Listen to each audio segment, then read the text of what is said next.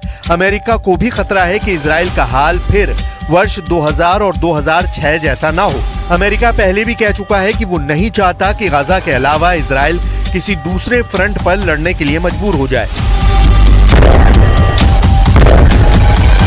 Well, I think it's certainly not very realistic because that was the claim in 2006 with the other war on Hezbollah in the south of Lebanon, and it took almost a month to get ceasefire and end of the aggression on both sides. So I think it's going to take a long time, particularly that ground invasion will involve element of Hezbollah who are very well trained in guerrilla warfare. 2006 में Hezbollah इतना मजबूत नहीं था, लेकिन उसने अपने दम पर इजराइल को सीज फायर के लिए मजबूर कर दिया था। यही वजह है कि इजराइल अमेरिका से इस बार भी पूरा बैकअप चाहता है। नेतन्याहू लेबनान में घुसकर हिजबुल्लाह को कोने कोने से खत्म करना चाहते हैं। इसे आप नेतन्याहू का ऑपरेशन ऑल आउट भी कह सकते हैं। लेकिन इससे पहले ही ईरान ने कर दी इजराइल पर सर्जिकल मिसाइल स्ट्राइक। सवाल ये भी है कि क्या इजराइल हिजबुल्लाह के खिलाफ युद्ध को इतनी आसानी से जीत सकता है, जबकि इससे पहले वो 2 बार फेल हो चुका है। Israel is triumphant with the success of its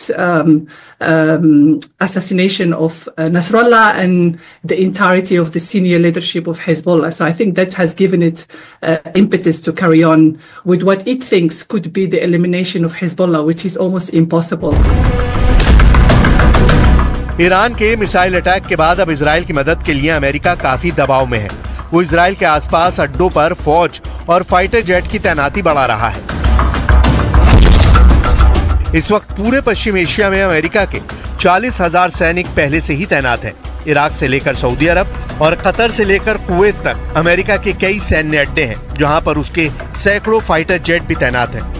लेकिन हिजबुल्लाह और इजराइल की लड़ाई बॉर्डर पर हो रही है, और वहां इजराइल को कामयाबी के लिए कुछ नया सोचना होगा, क्योंकि अब हमला चारों तरफ से हो रहा है और इजराइल के पास अमेरिका की गारंटी ही सबसे बड़ी ताकत बची है।